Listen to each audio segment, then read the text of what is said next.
I'm delighted to be here, and what I really want to do in 30 minutes is this is sort of my agenda. I'd like to raise the bar in your expectations in terms of what you expect from men in the workplace.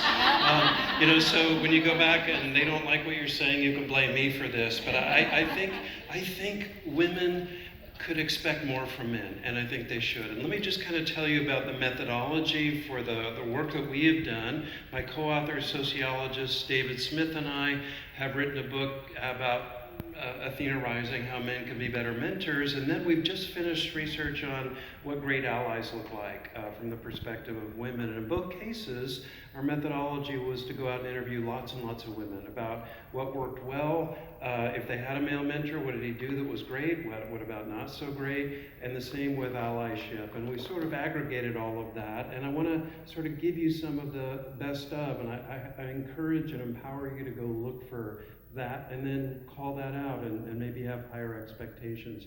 I want to go ahead and give just a little bit of sort of lay of the land, though, and background. And, first of all, why guys? Why are they so crucial in this conversation? This was a big study from Boston Consulting Group just recently, going out into corporate America and asking women, is your company making real progress on gender equality in the last year or so?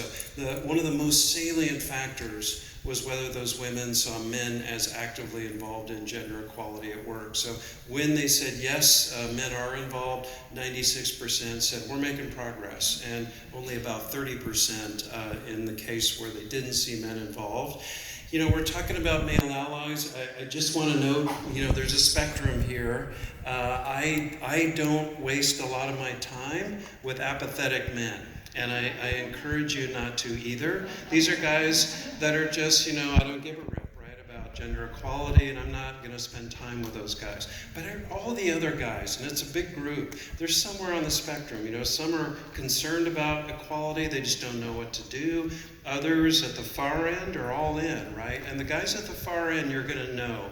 The advocates are doing two different things. Number one, in their relationships with women at work, they are collaborative, they are interested in real partnership, they are friendly, they're willing to sponsor women and mentor women. That's the easy part. They're also doing the public stuff, right? They call stuff out. If they hear men say things that are inappropriate, they say things about it. They are willing to advocate for policies that are good for women in the workplace that maybe don't benefit them directly. Remember, too, that guys have a lot of different motivations for this, and I think we have to meet them where they are. Some guys only get interested in this when they have a daughter, right?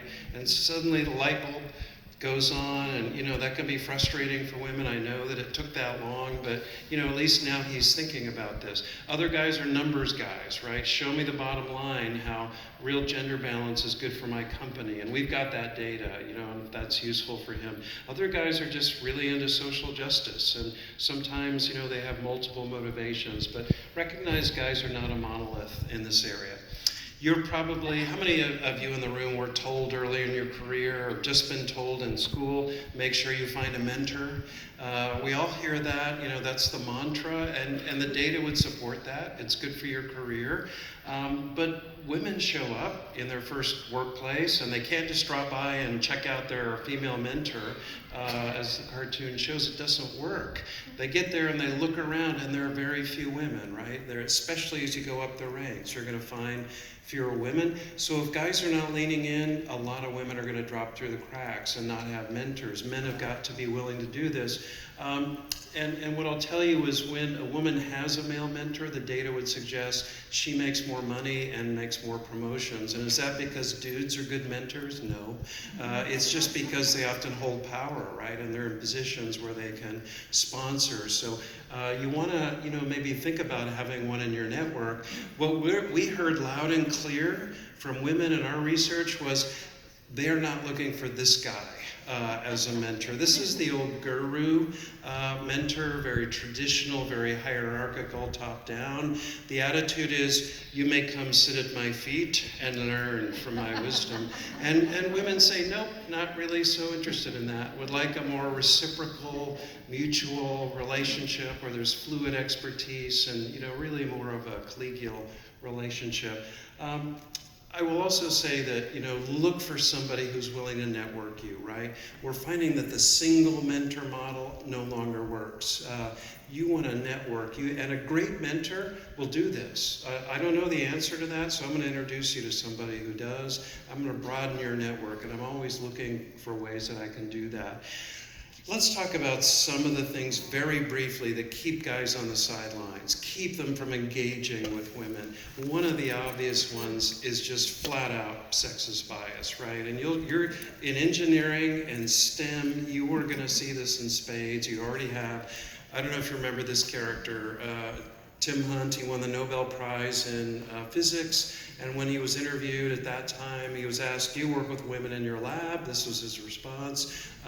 It may shock you to know he got a little pushback in the media on this.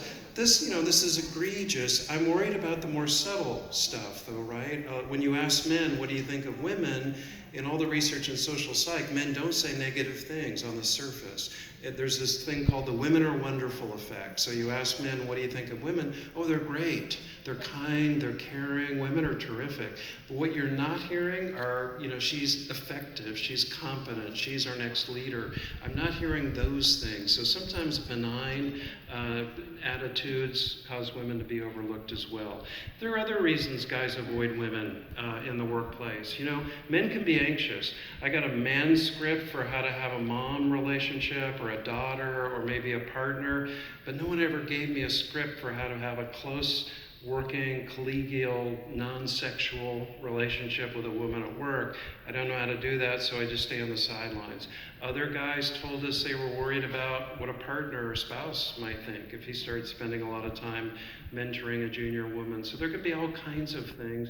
And then along comes Me Too, right? And I don't know if you've been watching the data lately, Bloomberg, Lean In, all doing studies, and it looks like about 60% on average of men in corporate America are now less willing to have coffee, lunch, mentoring conversations with women at work because of Me Too. I hope that one of the things I can do here today is encourage you to push back on false narratives that you may hear perpetuated by men about Me Too, right? So you hear these, women cause Me Too. Nope, actually that was male predators and sexual harassers. And then the whole scary thing, right? Women are scary now. I can't be seen having lunch with a woman, stranger danger. We need to push back on this. Help the guys that you work with. If you hear this, just hit the reset button on Me Too. Me Too is about women asking to come to work and not be assaulted or harassed. It's a super low bar for dudes to get over. And if you can't get over that, you probably shouldn't be in the workplace, period. You probably shouldn't be there.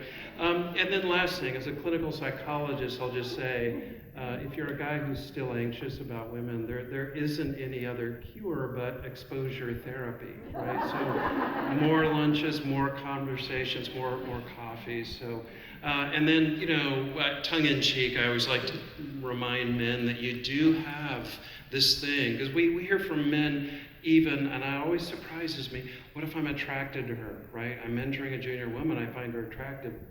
And I always like to say, if you happen to be heterosexual, it would be weird if you never found a woman attractive that you worked with, but there's this great breakthrough.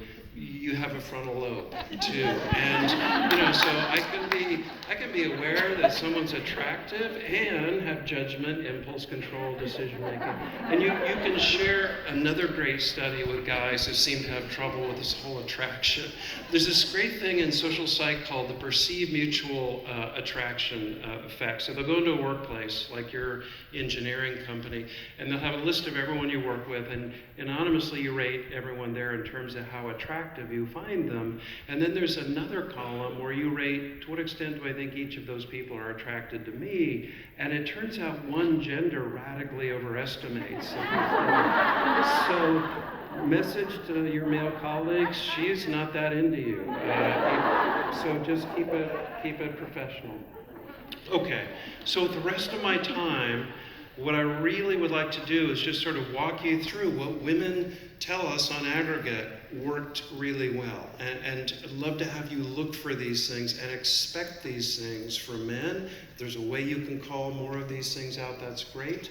But this is what we're hearing. Number one, when a guy gets invited to SWE or a women's event or something else, there are some rules of the road for how you show up.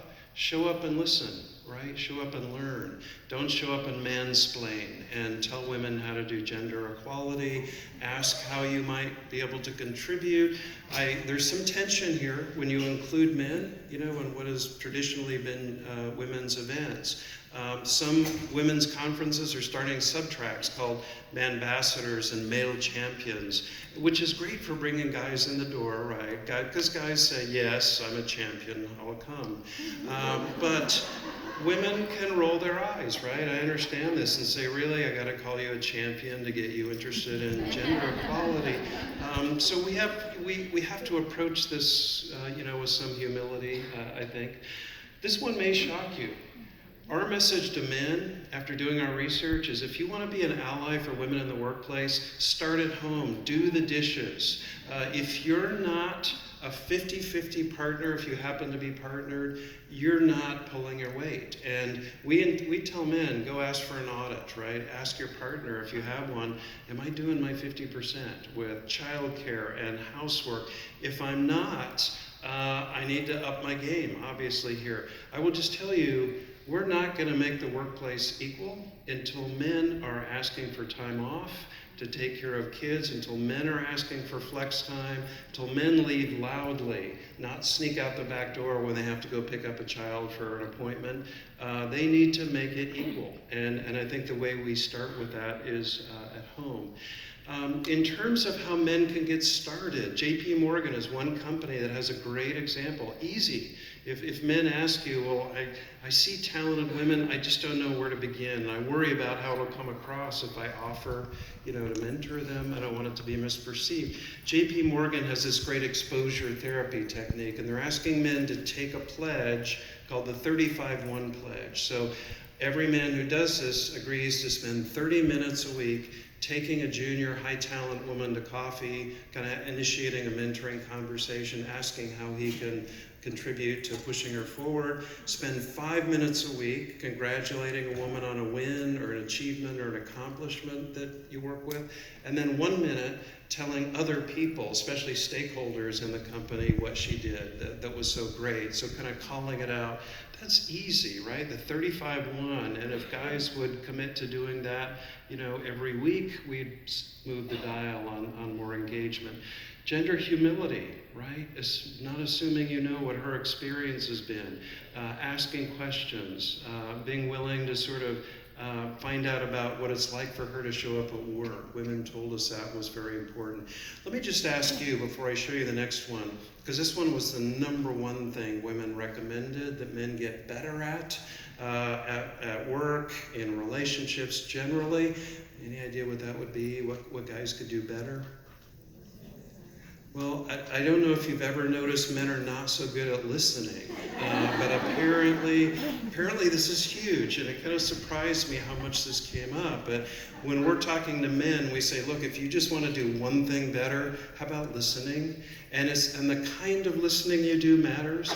I'm not listening, just waiting to hear what your problem is so I can fix it for you. Apparently guys have a huge gene for fixing stuff right away, and women will say, no, I really just want to be able to come in your office and talk and bounce ideas, and I'll figure it out. Don't need to fix it, and don't need to fix me or my problem. I'd just like you to listen. Watch the assumptions, right? Watch the assumptions about women.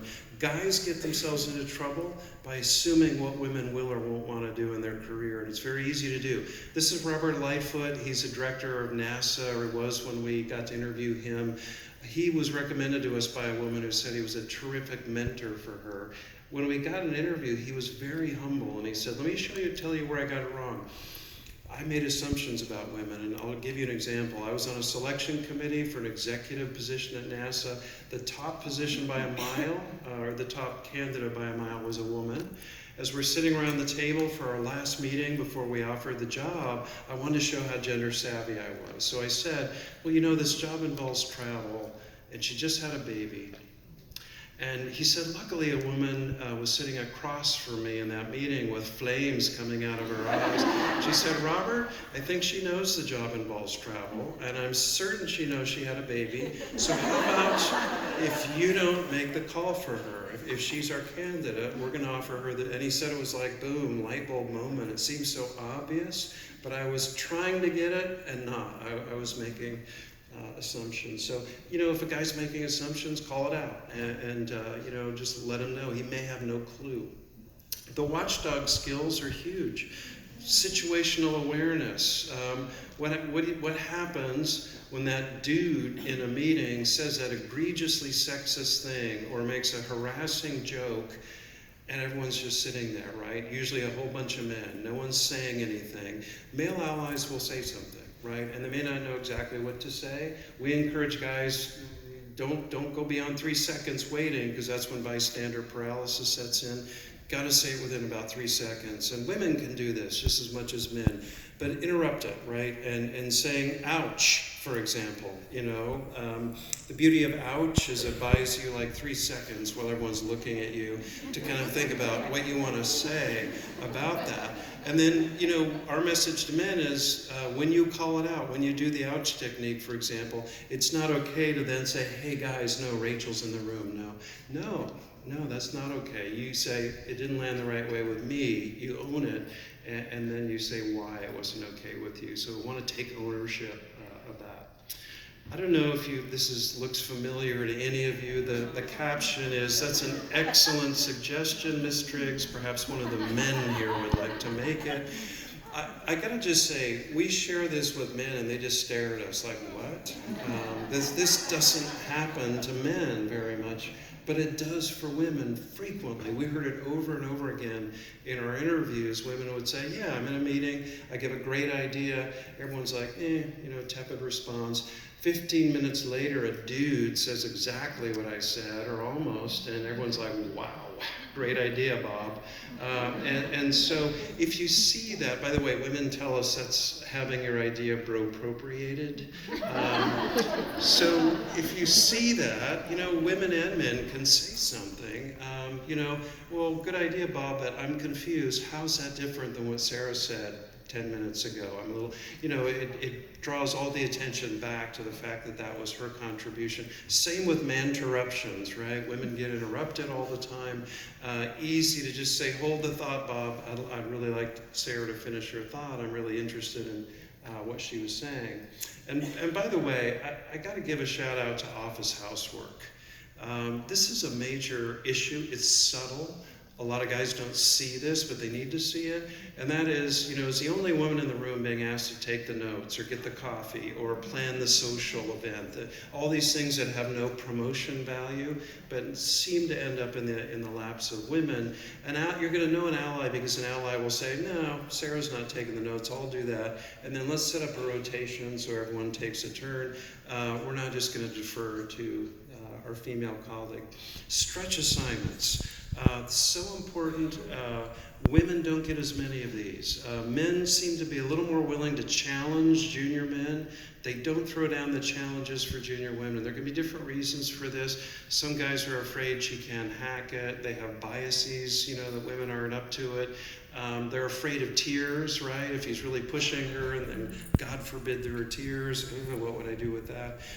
And so look for guys that are willing to push you forward before you think you're ready, because we all need this. If your mentor waits until you go to him and say, I think I'm ready for the next thing, your mentor's waited too long, right? We all want to be challenged and sort of pushed into the next thing. Transparency turns out to be huge. Secrecy is a recipe for gender disparity in the workplace. And I mean things like who's making how much, who's getting what kind of sweet deal in terms of benefits. Women often seem to not be in the know as much as men about these things, and secrecy keeps these disparities in play. So allies will call this out. Allies don't keep secrets. I'm going to tell you what I'm being paid. I'm going to tell you what junior men at your level are being paid. I don't want the secrecy. We had a great example in a recent interview. Hideko Serra, dean at University of Redlands, actually here in California, said that she and a colleague had had exactly the same career trajectory. They had had the same jobs. They had shared a deanship for the same number of years. They were hired at the same time. Their vitas looked identical. When they left the shared deanship and went back to the faculty, the dean said, I'd like to meet with you to negotiate salaries as you rejoin but he wanted to meet with them individually. So her male colleague found out when her appointment was, scheduled his for the day before, and then the minute he was done, went straight to her office with a piece of paper and said, here's what the dean just offered me. I want you to see this because I have a feeling you're going to get lowballed at DACO because that's what happens here. And so she goes in the next day, she got offered $10,000 less than her male colleague. She was able to say, no, this is what you offered so-and-so yesterday. And the dean blinked and raised her salary. So this is a simple thing for allies. We don't keep secrets. We make things very clear and transparent. How about the leadership issue? I don't know if this is cropped up for you. All the leadership research shows that women often say, I feel like I've got to choose between being liked and being respected in the workplace. As a male, I get to be very agentic and assertive, and people will say, wow, what a great leader. When one of you does exactly what I do, we have our favorite B word for you, right? Bossy. And so I can be aware of this. I can be looking for it. If I'm an ally and I see that people are kind of talking behind the back of a female who's in leadership, I can call it out. I can say, wait a minute, flip the script. If this were a dude, would you be saying this? I can be an advocate for women in leadership and not try and clone her in my image as a leader. Women often have a leadership style on aggregate that is a little more communal and democratic and relational, which is what we all want to work for. We all want to work for a leader like that, and yet that often is not valued in the workplace. So I want to be aware of that. Just a couple last ones here. The sponsorship piece. This is Sheryl Sandberg. She has been incredibly generous to my co-author and I, offering us interviews each time we undertake a project. In our interview with her, the number one recommendation for dudes was be a sponsor. Too many women get the nice mentoring, right? Maybe you're doing a good job, but the guys are not pushing those women forward for next career or promotion or next opportunity.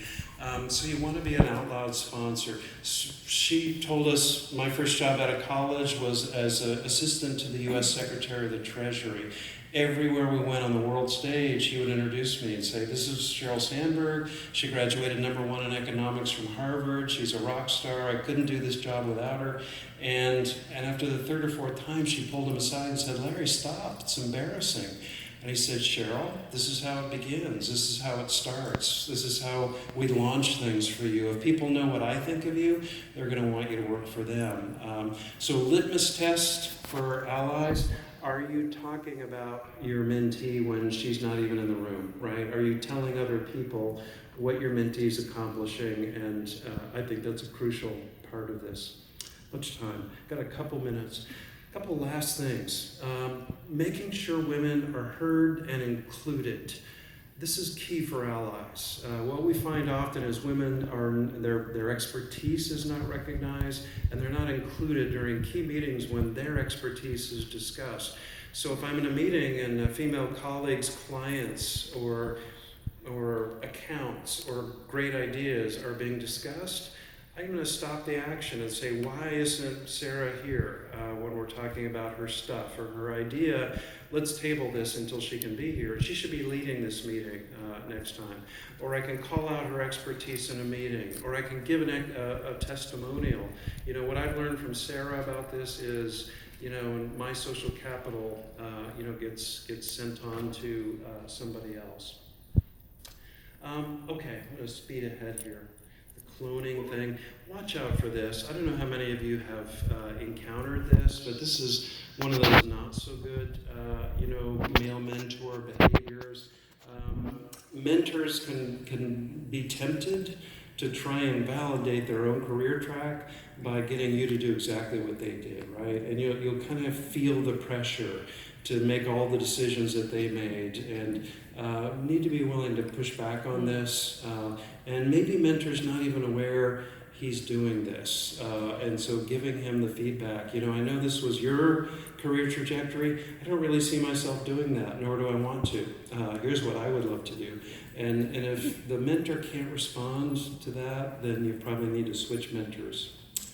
Okay, kind of last challenges to leave you with here. You know, I mentioned the business case for making sure you've got at least one guy in your mentoring network or constellation. If you get an opportunity, you know, to be sort of, I think with mentoring, too often we think it's got to be a formally assigned relationship, but I can walk down the hall and spend 5 minutes just affirming and encouraging someone and asking them some questions about what they're working on. It takes 5 minutes, and that person walks away feeling great and maybe like, I'm going to stay here. People actually are interested in what I'm doing. And then, you know, if you do see a guy, we're talking about male allies, who kind of gets it and he's done something, he's put some skin in the game, you know, we try and give him a shout out, at least my co-author and I do.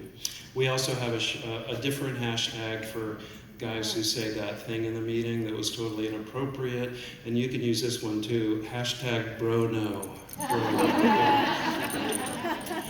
Okay, I'm at my time, I better stop, and I look forward to our discussion. Thank you.